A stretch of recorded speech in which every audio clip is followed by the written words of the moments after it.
Okay. Hold on. First of all, this is not exactly what I was hoping. Is there any way I can fix this? Oh, there's not. Oh no. I can't switch cameras midstream. I can't do it. Oh my gosh, this is horrible. This is terrible. I turned on my camera at the wrong time. I turned on my camera while actually setting up the live stream. That was a terrible idea. That was bad. But you know what? Oh well. Anyways, hi. Welcome to episode 24 of Grand Slam. My internet has been acting way better within these last 24 hours, and nothing much really has happened. Nothing. Well, the internet hasn't taken a big fat lard turn, a lard crap, Um, lard dump. We'll call it a lard dump. It hasn't done that. So far we're in the green and things are looking pretty good. So I want to give my thoughts on Extreme Rules and how I feel the pay-per-view turned out. I've been keeping up with results. Like with the way that Extreme Rules turned out, I'd say it was good. I'd say it's okay. I'd say it was okay. However, my thing is that there were no title changes. Every single champion, from tag team champions to the universal title, they all were retained. So, to give you the results on the kickoff show, I mean, Liv Morgan defeats Carmella. Cool, great. I still think that the kickoff show should really, matches during the kickoff show should really not exist. If anything, they should be a part of the actual pay-per-view itself. But anyways, but still, Liv Morgan beat Carmella in the kickoff. The SmackDown tag team title match, Street Profits, which, to be honest, as hot as they are right now, I mean, this is kind of understandable. The Street Profits are also hot as well, so I mean, but eventually you got to have a winner in there, and Usos kind of came out on top. We had the United States title match between the triple threat match between Sheamus, Jeff Hardy, and Damian Priest. I'd say they both did. I say they both did a really good. Hardy and Sheamus, that is, both did a really good job making Damian Priest look good in the ring, and also, I mean, making each other look good in the ring as well. But I mean, Damian Priest in the mid card.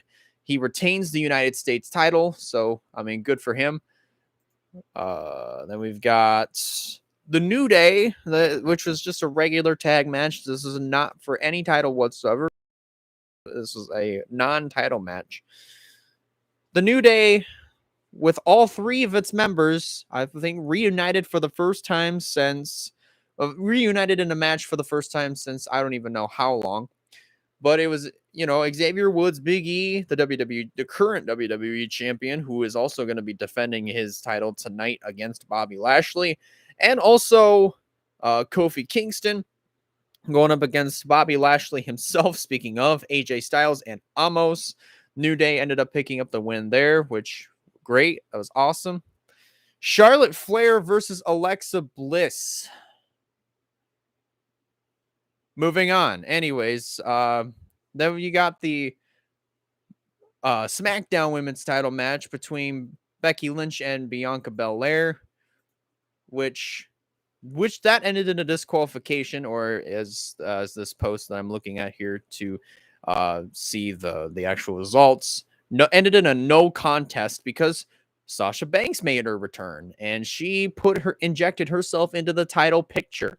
How? By taking out Bianca Belair and then eventually going after Becky Lynch in the process. So, I mean, there is a pretty good chance that maybe comes Survivor Series or maybe Crown Jewel, we're gonna see maybe a triple threat match brewing in the future. I don't know. Maybe either between Sasha and Becky or Bianca, Becky and Sasha. So I don't know.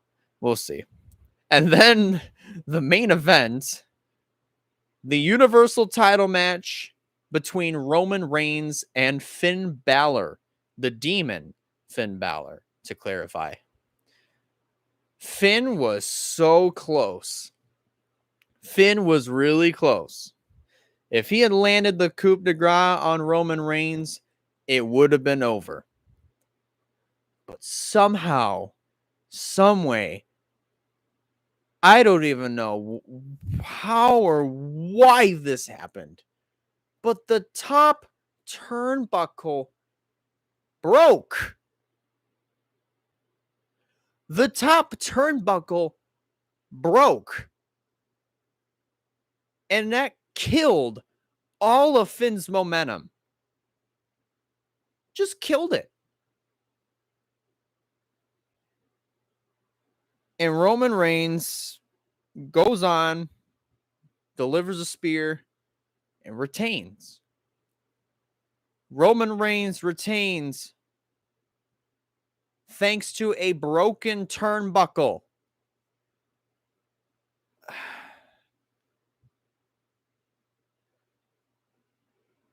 You know, I mean, to be honest, I really do like the Roman Reigns, this tribal chief character, but holy crap, man. There he has he has managed to retain his title in some of the dumbest ways possible. First of all, he was handcuffed in a last man standing match at the Royal Rumble between himself and Kevin Owens. He was handcuffed he was handcuffed for a little bit to one of the beams. And he almost lost. But Paul Heyman comes out of nowhere and has the key, undoes the handcuffs, and then I believe Kevin Owens eventually got handcuffed to the beam. And that's how he won. Which you got to make sure that your opponent is down. So understandable. Second, and no. The second dumbest, the number one dumbest way to win a to retain your title happened last night. One of the dumbest things to ever happen in the middle of a match. The top turnbuckle breaks from underneath of Finn Balor's feet. He was up on the top rope about to deliver a coup de grace. He had the match won. Had it not been for that broken top turnbuckle, Finn would have had this match won. And he would have gained back his title. But that never happened. I bet Vince was like, break the top turnbuckle. Oh, yeah. Or, I bet that's what he was like. He was probably on the headset to all the crew, to the crews, like, you better make sure that top turnbuckle breaks when he delivers the coup de grace. I'll love it. Or whatever, man. Jeez. But yeah, I'd say Extreme Rules, it was all right, but yeah, I'm even looking at some of these comments. What even was that ending? That was dumb. That was disappointing, I should say.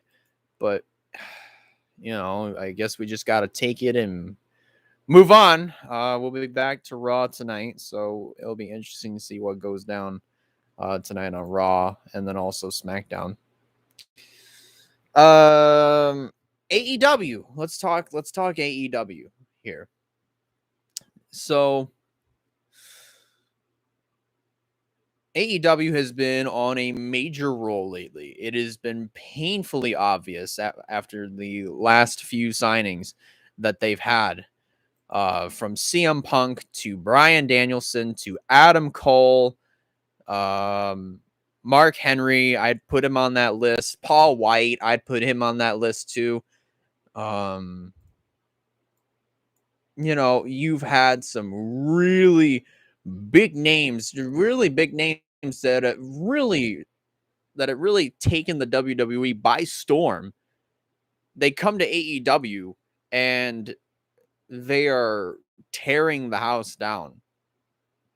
Obviously, if from my vantage point, as great as that is, I would have to also agree with some people that are saying that they shouldn't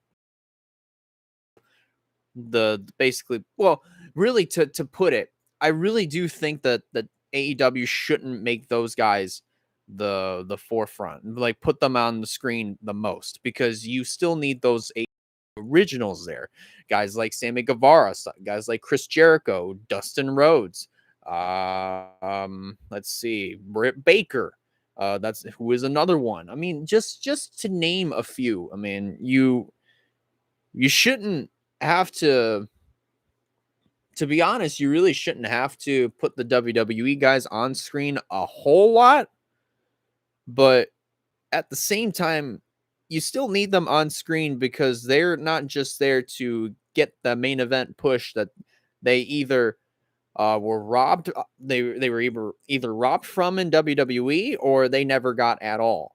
So I mean, you could still get that main event push elsewhere, like Impact or Ring of Honor or NWA. I mean, there's still a few other places where you can get it. I mean, but AEW has just been really hot in attracting some of that big talent, that big money talent, if you know what I mean.